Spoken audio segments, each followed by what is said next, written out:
the ordinances in your barangay, and this is our like final project in our purpose of communication na course. Then good afternoon, I think. So would you mind to start the interview? About sa ordinance, ang balihara ta sa ordinance sa mo kan pataglaing isko. Magaan ka ka. Sige. Regarding sa ordinance sa barangay, ang ordinance sa concentrate from sa kanang atong solid waste management, no? Natay mga ordinansa sa solid waste. Natay ordinansa sa last 2018 pa na, which is nag-implement pirmi kay ang among solid waste management kanang parte man sa kanang proper waste disposal, no? Kay mamanay usa sa pinaka problema sa mga kabarangay dili ra ni sa Limagon o sa bantong lungsod siguro o barangay. Ang among solid waste ordinance kanang sa proper waste disposal 2018 daghan namin na kuanan nagdaghan namin na saingan na pinaltihan, no? Kay kanang katakataka o labog ng basura. Kami ang siguro kami pa din sa entire sa Libagon nga nag-implement ang ordinansa, while in fact sukad na nga nakuha ng among ordinansa na po na ang among na kuha nagpinalti, no? Kay focus man ta sa solid waste. Last ganing mga almost more than 10 days ago hinatay na ako nagurinan sa parte lang sa napinaltihan ka na magpatakatakal lang basura, no?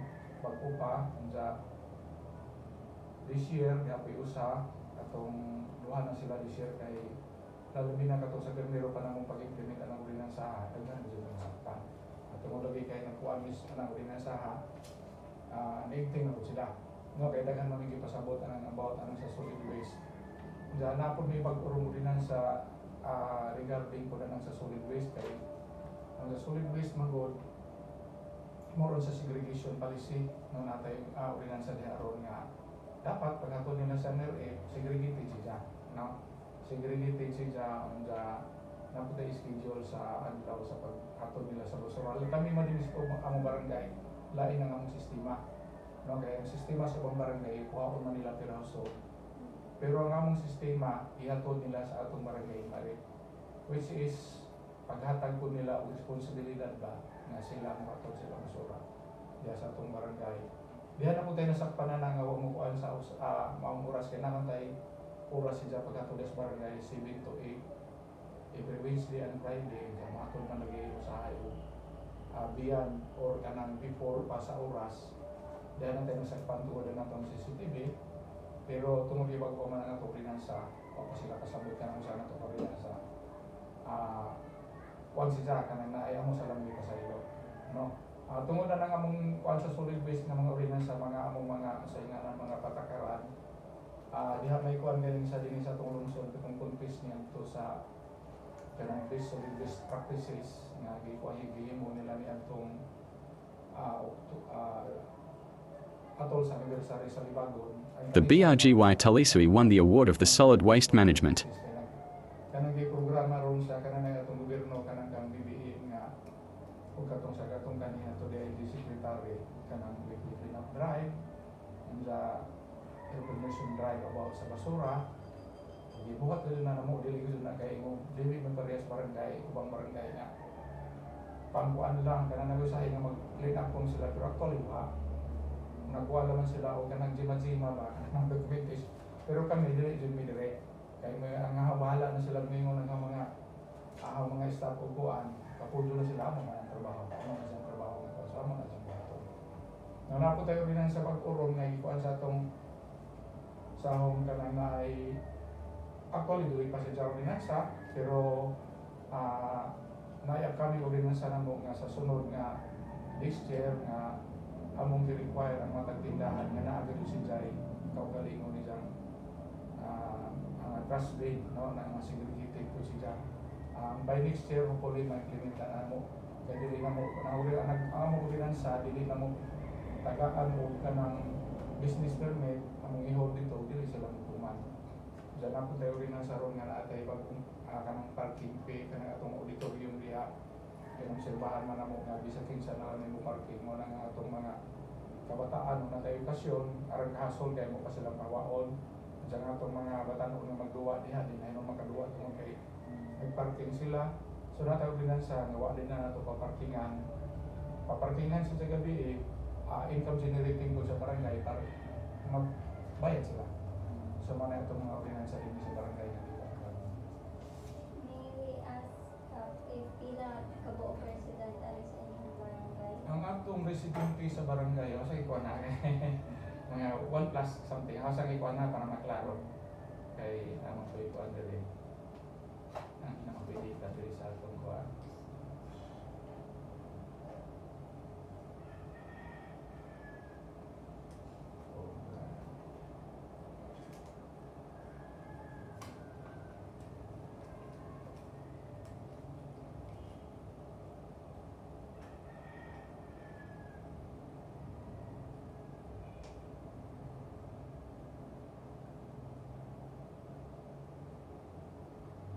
Ang atong residente dili as of September mga 2024 aduna tay 1,325 residents. Naglangkob ta sa duha ka purok no. Diyan na tay 386 ka families. Mga din sa atong barangay.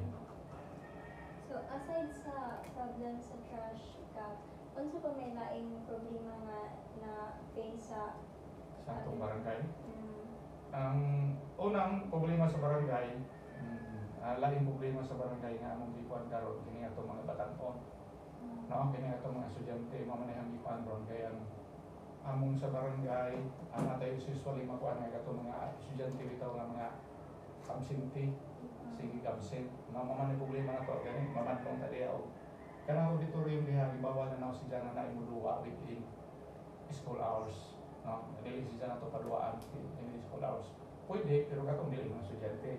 Kaya ang rason ko na ng mga estudyante, ang rason na nila, wala miso, pero wala na miso, magalibay na sila. Mao na itong gikuan na, mao na problema sa itong barangay, kaya mga batanon lagi atong giprotektahan na ang ilabang future. So, in fact, na atay budget na sa kanang gitawag na to barangay Council for the Protection of Children, kaya ikuan ng tanan ang mag-budget. Nag-initiate mi din sa barangay na itagaan na mo sila priority no nata sila natay budget kay sa among BDC kanang gitawag nato BDC kanang Barangay Development Council meeting every twice a year na siya natay mga motivators nga ato mga teachers sa elementary o sa high school naman na sila permi. So by January na mami BDC sa Pernero sa katong last na mga meeting o sila diingan nga natay programa ng BDC nga sa BCPC nga ang atong mga estudyante tagaan na to incentive. Kay mo man problema na mo tagaan na mo sila incentive after sa kaning na yung graduation nila tagaan na mo sila og muragas kaasas incentives nga amo silang magngita pud mi og data sa mga teachers so kinsa tong dili nga sen no amra kong kaiwan ng budget nga amo to siyang nag-focus ang mi karon diri sa kanang elementary kay diha man ta mag-usay nga na mag-invest no kay diha man ta kay diri na sa school ta mo kuan ka ng uban kumbaga mag-invest ta para madaan nila until mag-high school sila o mag-college. While in fact karon kuan karon na ay BDC na mo sa January ang giingan na council nga mga jumindita sa katong na ay sa mga teachers na to sa elementary o sa high school kay katong mga ginikanan o mga estudyante mo tapos sa DSWD kay how silang kuanan bag parent child kanang na ay orientation para makahibaw sila nga mao ni ang ilang bata ug saon pagkuha sila mga bata kay tubag kasagaran sa mga sa mga nanay kana bitaw ko disiplina sa mga bata musukol mo ng mga anak mao na ilang mga ilang tubag kanang di magud ba dili ba ang murag nahitabo hinoon ang bata, ang nanay o ang gilikanan number na hinoon sa kana mga bata. No, murag sila na hinoon kung sa gusto sa bata mo ay baumanhan, which is mali. Mo na yung ikuan nga gusto nang i-reform nga makuan sila kanang matarong ba pareha ko daran sa atong kuan nga mura ko din sa barangay banamo kay imong sundan-aon ang kasagaran mga barangay officials, mga barangay staff. Naniribisyo na sila pero dili gid sa lusong paniribisyo. No, naniribisyo na sila pero dili na nimo sila ang leader nila o dili sila panon. Kay kini ganihang mga barangay official, no? O dili jud nimo panon. Dili mo tagaan o kanang murag imo sila mismong tuhon. Magkuan na sila kanang nagpapihaw-pihaw. Kaya kani ko to last season ganing namo. Kay last season ganing namo nga kuan katungwa ko diri kani nga tupuga ko ilakaw sa Nunangan. Nag-update ako ang among barangay official. Naka-shooting ang barangay official. Nisulog ko alas 10. Nilakaw ko alas 10 so ana mo balik. This is supposed to be. Kaya jo taraw pero na mag-break. Nandiamo tong giingnan sila nga as barangay public servant man ta dapat na agyo ta kay may dili kay labi na kay wako. Sila may mahalilinaw sa mga kanang mga kagawan. Nga murag maaw lagi sila giingnan nga murag mo mga ilaga nga buhay po sa magpakuan mo. Same gyapon na sa mga atong mga kuan, mga BSWs o atong kuan. Naman sila yung mga duty. O duty gud sila dapat, no? Kay mao man atong mandate. Mo na nga og naa sila yung kini mo. Diya og naa tay mga aktibidad sa mana ng clean up o buwan pa. Ang patagaran gud no, dili disciplinaryan man ko. Patagaran nga nino, wala city ta magsugod. Supposed to be alas before alas city na mo. Ano kay aga ko mismo sa akong galingon. Wa man na sila magkakuan nga late ko. Magpakita man ko sa magalingon nga walit late ko, malihok pud ko. So mao na sila nga kami ug na sila maliit sila na may penalty. Penaltyhan gid na sila whatever the reasons unless na ang reason nila is emergency reason. Manay ang ikuan kay kinahanglan na ginang manirvisyo ta kay kasagaran ka jud bisag sa ubang barangay mga kuan pus amot lamang sa ilang mga barangay pero mao gud nay kasagaran mura pag delikado happy-happy lang nilang pagkuhan. So mao na yung kuan dahil with regards po sa problema ng sa kuan isa problema to dili naman naglingid sa atong kalaman nga ang drugs usa gyud na siya sa problema to no. While in fact before sa panahon ni PRRD medyo na kuan man na sila na hilot man na sila diha na tay mga gitawag og keywords kanang person who use drugs na tay listahan niya pero kung ebidensya na siya ato silang gipang-monitor pero according sa atong mga kapulisan o bisan kining sa amo diri sa kuan nagsuy nang balik nagsuy nang balik nga mga kuan pero dili man hinon talamak kumbaga kumarag tilaw-tilaw ang dinhi po sa atong kini po ang atong kana kung sa ang problema po namo sa kawat sa lubig kay mahal naman ang lubig mao na main source na to dinhi. So mga problema nato sa kawat sa lubig. Kami dito sa barangay katong last na mga last 2 months ago, nagmahal man lagi yung lubig. So nakakuan din nga nagtawad-tawad na to ng mga lubig. Na yung mga namalit na itong mga residente din eh. Kana bang mupalit ra sila mga ginagmay, kana bitaw mga lasik-lasik. O kung sa paman, amo ko silang gipatawag na mo sila dire kaya mo silang gibawalan na nga mupalit. Unang-una wa sila permit, ikaduha pa ma-entice ang atong mga inibitaw atong mga estudyante magdatanon nga manglasik which is manglasik kawat magyapon na siya pero kanang paglasik dili ra po na lasik kanang gitawag din sa amo kung si tawag na kay lasik dakat sa lubig mama na siya atong kuan anyway ang atong dinis barangay purgi kung barangay Talisay according sa data sa atong kapulisan diri kami po ang most peaceful nga barangay din sa Libangon. Sa initiative po na sa barangay, no, kay kami mag-rubing man po niyo sa although dili gabi kada gabi random apil gud ni apil po ang mga barangay officials. Ano na ang ito. So yung crime rates mo gamit mo. Ang crime rate nato karon as of this year wa gud tay kuan. Wa gud tay crime rate. Unsa dili po sa atong buhatan sa lupong tagapamayapa Well, in fact, nag-meeting man ko sa among lupon gahapon, ang gibalikta nila nga dihay nagpatawag diri o kana pagitang mga pasumon-sumon. This quarter alone, duha ra. Wa tayo naabot sa atong pangkat tagapagsundo.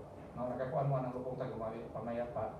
Kung kadungog mo ang lupong tagapamayapa, ang atong kuan na naman ay katong kung dili na mo sila ma-midget diri sa mismo na maabot na siya sa lupon, kanang pangkat ng tagapamayapa mopili itong complainant o katong respondent o dili magsundo sa lamisa.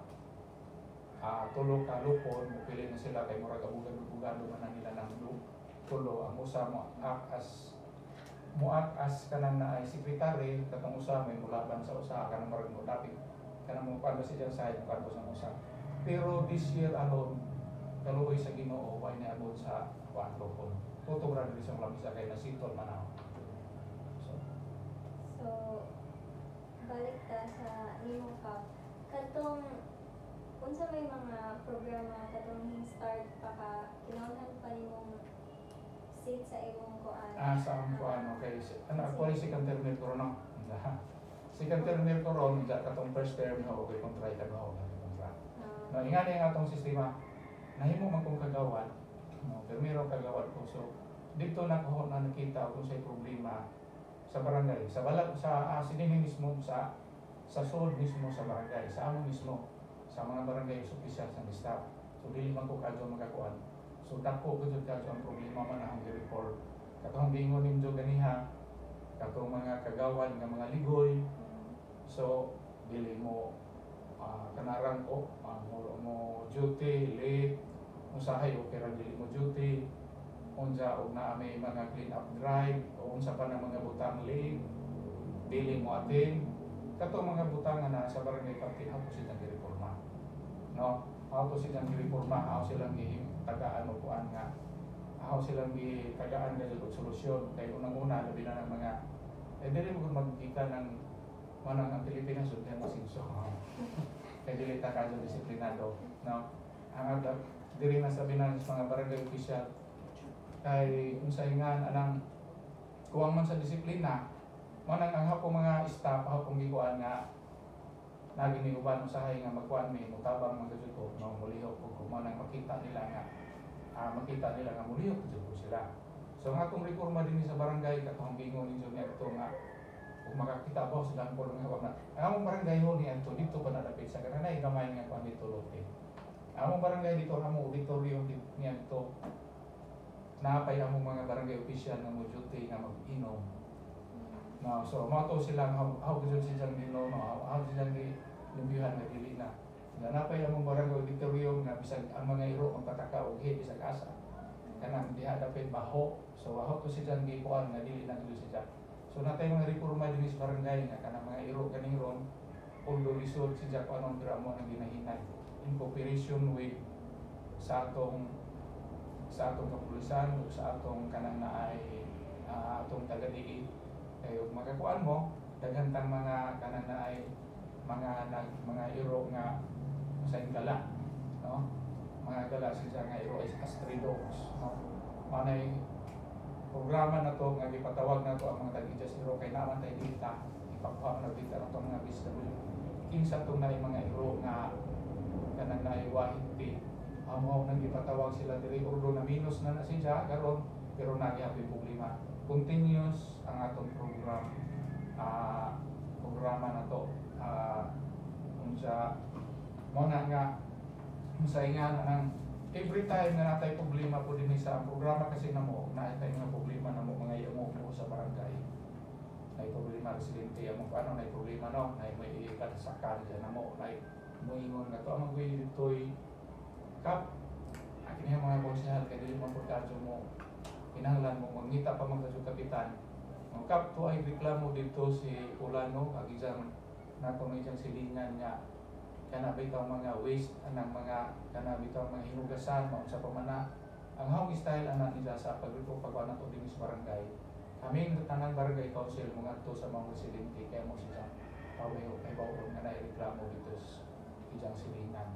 So yung nga na biniri-dili ra kay ingon og kanang kuan Ganun po kung kasapan parte ang basura.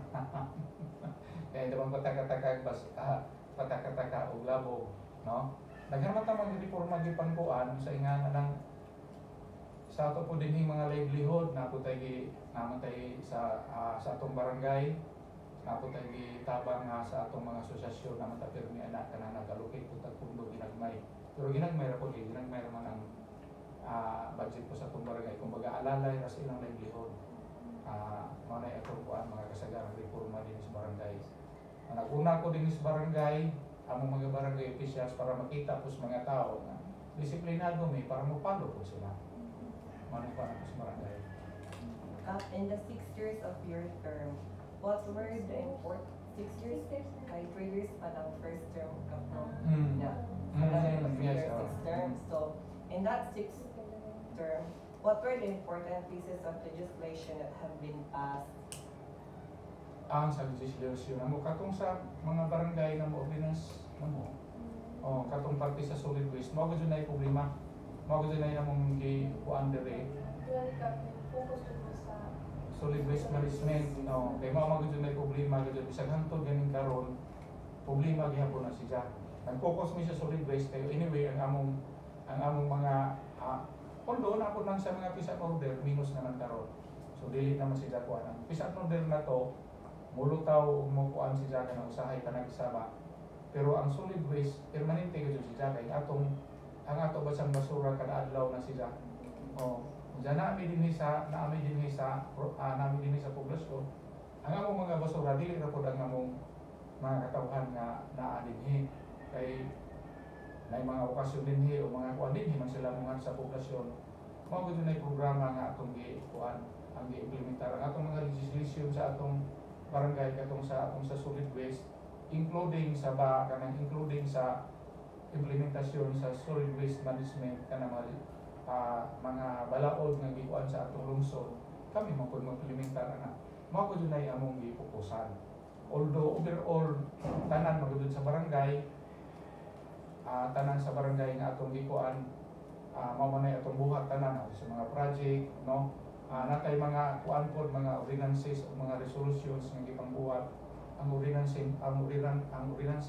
mamanay balaod ang kami po dire nagkuan po din sa barangay sa mga resolutions kasagaran nangadyo ta og mga hinabang sa DPWH sa province sa LGU nato kaugalingon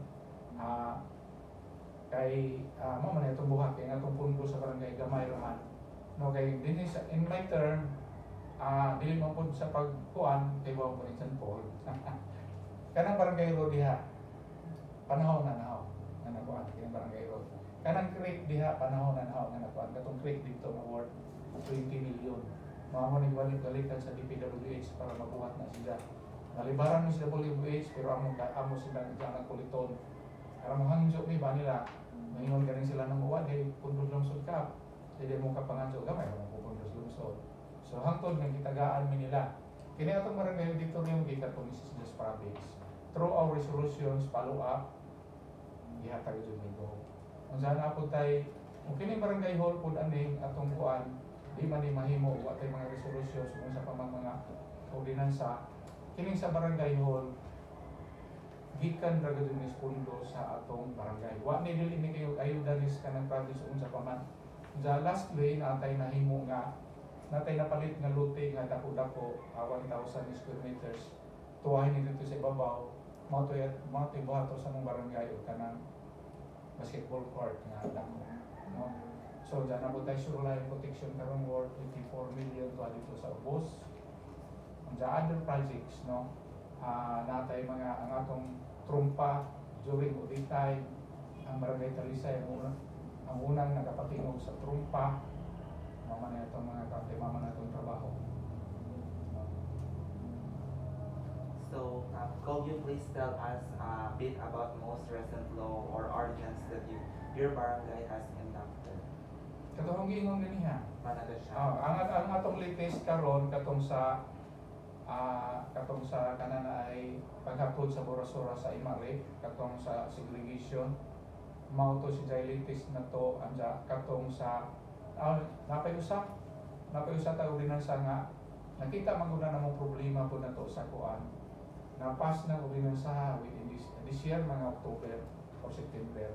Nakita maguna na mong problema po sa kanang bitaw mga pugaw o kanang mga taiba ng mga iro. O kanatong sa mga baka o sa kuan nga. Kaya din sa among kining among kananay among dinhi kininay barangay ro dili kalugar. Ang length ana siya is mga 1.3 kilometers, no? Naidaghang maghay ka na dito mabuntag. Diyan na malingay mga mananak kani mga baka, mga usa pa man kabaw, pero anay kabaw kasagaran baka o kanang mga kanding. So na isahay nga kanay mga baka, kanang mga baka na ay nagbaling siguro na mo manap palagi sumalibang ra pud siya kanang diha sa kalsada. So na isahay na tayo kanang mangit-ngit po usahay. Usahay matumban sa mga maghay, including sa mga tae sa iro. No, kanang mga sa iro.